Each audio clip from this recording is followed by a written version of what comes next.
What's something that you think you could be doing better about your own finances? I could spend more time, more carefully and aggressively is not the word, more intentionally investing. I'm a little bit haphazard. I just buy a mutual fund, put it on autopilot, forget I own it.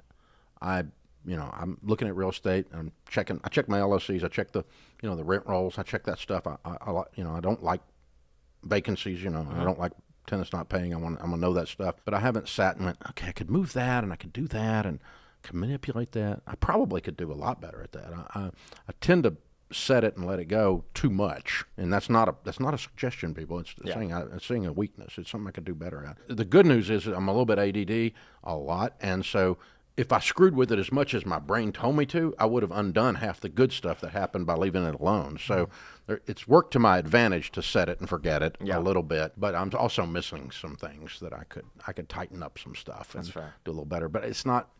It's okay. We're okay. I have a question on one of the most common criticisms that people have of you, which is kind of like this undertone of a slight refusal to change, which would be obviously the debt thing, which I actually don't necessarily, I agree with that. I like your debt takes, but also on like the $1,000 emergency fund and other aspects that you've kind of like held true for, I don't know, 30 plus years at this point. Do you think that overall that's worked in your advantage? Do you think that maybe you've cemented yourself in with these positions a little bit too hard? Or are you content and satisfied with it? What do you think about changing in on these like core beliefs? Could that be productive? Yeah. Well, there's two buckets that those things fall into.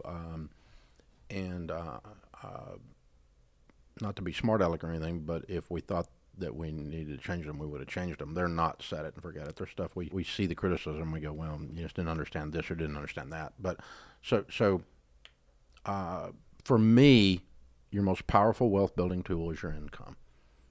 And when you don't have any debt, you've eliminated the vast majority of risk, and you've freed up this cash flow to build wealth.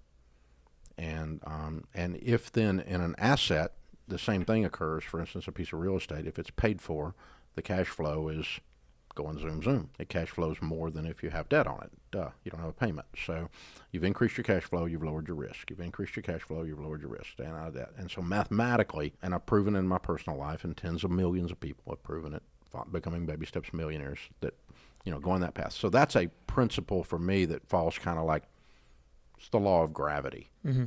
You can either like it or not like it, but it's still a law. So no, I'm not changing that one. That one's not mine. That's something I observed, wealthy people doing. I observed it in Scripture. I've observed it in places where I felt like I had a body of truth that it's as dependable as a law of gravity. For instance, another one is, I'm not ever going to tell you that budgeting doesn't work, because 100% of businesses that are successful budget each P&L within the business. I've got 14 P&Ls inside Ramsey. We budget those. Not because I'm Dave Ramsey, but because that's how you run a freaking business. You don't accidentally become successful. We plan it and then we measure against the plan. We plan it and we measure against the plan. And Zig Ziglar said, if you aim at nothing, you'll hit it every time. And so you plan it and you measure against the plan. Same thing as the succession we were talking about earlier, all of that. You plan it and you measure against the plan. You got to have a survivability index. God help us, So you plan it, you measure against the plan. And so, there's been books or people come out and say, you don't need to do a budget. Budgets are stupid. No, they're not. It's the only possible way to win. No one accidentally wins at anything. So that's a principle like the law of gravity. The $1,000 thing is different. That's not a principle. That's just a baby step, and we could change it if we wanted to. But if someone says, well, $1,000 is not enough, well, of course it's not enough. It wasn't enough when I put it in place 20 years ago. It wasn't intended to be enough. We're not saying a $1,000 emergency fund is adequate. It's more adequate than zero, and it makes you a little bit scared because you only have $1,000, so you get your butt in gear and get out of debt in baby step 2 using the debt snowball. Then I did my job. It's not supposed to be adequate. And so, it needs to be inflation adjusted. Well, inflation adjusted means that it was adequate. No, it's not adequate. 3 to 6 months of expenses is a proper emergency fund. That's baby step 3 after you're out of debt. That's adequate.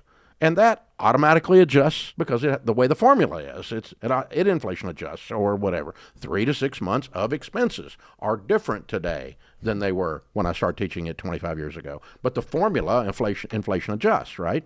The $1,000 was never meant to be adequate. It's meant to be inadequate.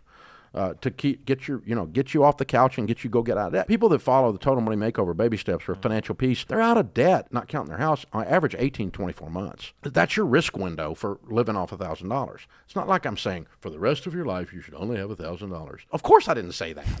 So of course I should be criticized if I said that, and yes, I should change that if I said that, but I didn't say that. That's not how this works. The way it works is we're trying to get to 3 to 6 months of expenses. That does inflation adjust. I'm still putting all the rest of the baby steps do automatically adjust by the way the formulas are set. 15% of your income going into retirement. 5 doesn't have a formula. Put money for your kid's college. It's very vague because we don't know how old your kid is or how many kids you got or how wealthy you are or whatever. But you need to be doing something for educating your kiddos so they don't live in your basement. And so all this stuff so everything, all this stuff moves 25% of your income going to a thing. It's 25% of your income. Why does that happen? Going to a 15-year fixed rate mortgage for your personal residence. Why? That automatically adjusts with interest rates. It automatically adjusts with house prices. So it doesn't need to be changed. If you put more than that in, you're still going to have squeezed your disposable income. You still don't have the margin to invest, the margin to be generous. You don't have the margin to buy a couch. So you put the stupid thing on 90 days same as cash, and then you wonder why your butt's in debt because you didn't keep margin in your budget. That's why. These are basic things, but they're all formula-based except the $1,000, and I never intended it to be adequate. And I guess it makes sense when you look at just baby steps. It is a baby step. I like what you said about your principles, the ones that have never changed. It's not actually based off of what you believe to be true, but it's on objective reality, and you kind of just see yourself as a mouthpiece for that reality. That's best practices.